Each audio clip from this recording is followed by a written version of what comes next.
जनकपुर उत्सव है भारी, अपने वर का चयन करेगी, अपने वर का चयन करेगी सीता सुकुमारी।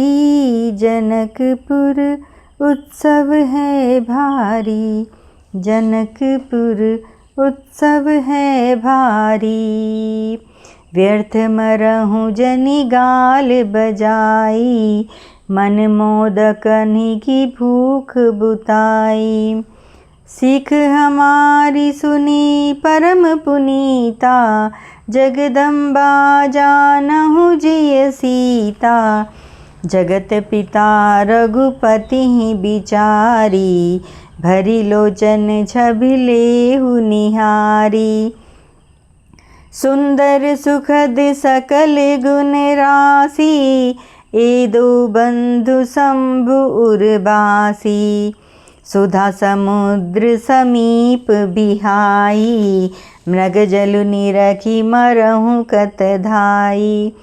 करहु जाई जा कहूँ जोई भावा, हम तो आजु जन्म फलु पावा। अस कहीं भले भूप अनुरागे, रूप अनूप बिलोकत लागे। देखी ही सुर नभ चढ़े विमाना, बरसहि सुमन करहि कल गाना। जानी सुअवसरु सिय तब, पठहि जनक बोलाई। चतुर सखी सुंदर सकल, सादर चली लवाई। सिय शोभा नहीं जाई बखानी, जगदम्बिका रूप गुण खानी। उपमा सकल मोहि लघु लागी, प्राकृत नारी रंग अंग अनुरागी। सिय बरनिय ते उपमा देई, कुकुबि कहाई अजसु को लेई। जो पटत रिय तिय समसिया, जग असि जुबति कहाँ कमनिया। गिरा मुखर तन अरध भवानी, रति अति दुखित अतनुपति जानी। विष बारुनि बंधु प्रिय जेहि, कहिय रमा सम किमि बैदेहि। जो छवि सुधा पयो निधि होई, परम रूप मैं कच्छपु सोई। शोभा रजु मंदरु सिंगारू, मथे पानी पंकज निज मारू। एहि विधि उपजे लछि जब रामा, सुंदरता सुख मूल सिया रामा। तदपि सकोच समेत कबीरामा, कहहि सिय समतुल सिया रामा। गाल बजाकर व्यर्थ ही मत मरो, मन के लड्डुओं से भी कहीं भूख बूझती है। हमारी परम पवित्र निष्कपट सीख को सुनकर सीता जी को अपने जी में साक्षात जगत जननी समझो। उन्हें पत्नी रूप में पाने की आशा एवं लालसा छोड़ दो और श्री रघुनाथ जी को जगत का पिता महेश्वर परमेश्वर विचार कर नेत्र भरकर उनकी छवि देख लो। ऐसा अवसर बार बार नहीं मिलेगा। सुंदर सुख देने वाले और समस्त गुणों की राशि ये दोनों भाई शिवजी के हृदय में बसने वाले हैं। स्वयं शिवजी भी जिन्हें सदा हृदय में छिपाए रखते हैं, वे तुम्हारे नेत्रों के सामने आ गए हैं। समीप आए हुए भगवत दर्शन रूप अमृत के समुद्र को छोड़कर तुम जगत जननी जानकी को पत्नी रूप में पाने की दुराशा रूप मिथ्या मृगज को देखकर दौड़कर क्यों मरते हो? फिर भाई, जिसको जो अच्छा लगे वही जाकर करो।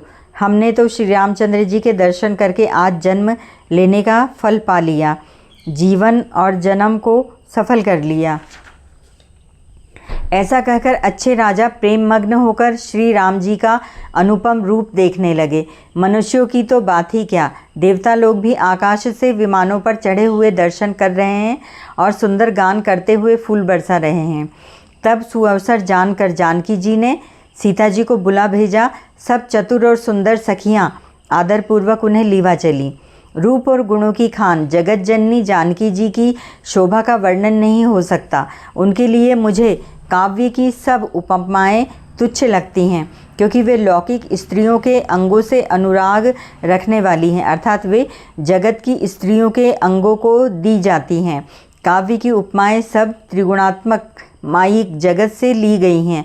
उन्हें भगवान की स्वरूपा शक्ति श्री जानकी जी के अप्राकृत चिन्मय अंगों के लिए प्रयुक्त करना, उनका अपमान करना और अपने को उपहासास्पद बनाना है।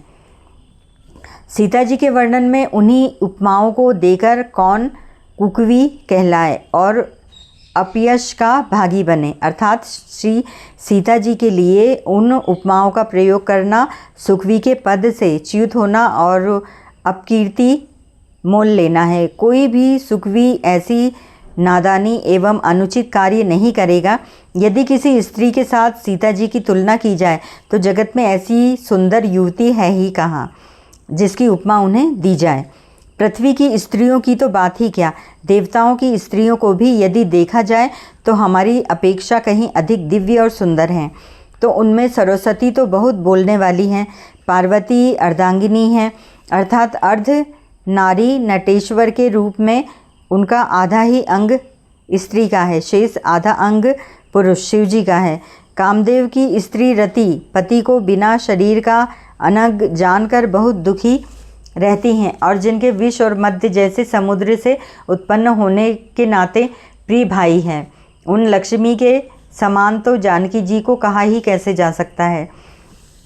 जिन लक्ष्मी जी की बात ऊपर कही गई है वे निकली थी खारे समुद्र से, जिसको मथने के लिए भगवान ने अति कर्कश पीठ वाले कच्छप का रूप धारण किया।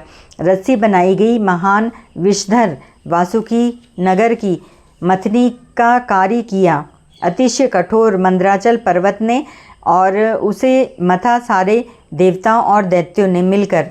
जिन लक्ष्मी को अतिशय शोभा की खान और अनुपम सुंदरी कहते हैं, उनको प्रकट करने में हेतु बने ये सब असुंदर एवं स्वाभाविक ही कठोर उपकरण, ऐसे उपकरणों से प्रकट हुई लक्ष्मी श्री जानकी जी समता को कैसे पा सकती हैं। हाँ, इसमें विपरीत यदि छवि रूपी अमृत का समुद्र हो, परम रूप में कच्छप हो, शोभा रूप रस्सी हो, श्रृंगार रस पर्वत हो और उस छवि के समुद्र को स्वयं कामदेव अपने ही कर कमल से मथे।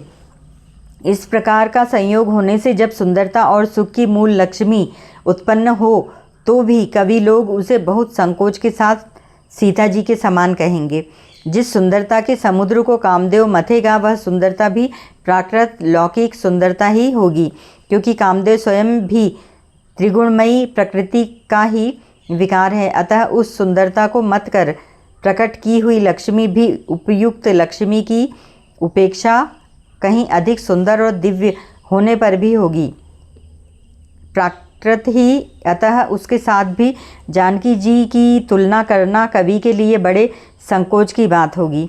जिस सुंदरता से जानकी जी का दिव्याति दिव्य परम दिव्य विग्रह बना है वह सुंदरता उपयुक्त सुंदरता से भिन्न अप्राकृत है। वस्तुतः लक्ष्मी जी का अप्राकृत रूप भी यही है। वह कामदेव के मथने में नहीं आ सकती और वह जानकी जी का स्वरूप ही है।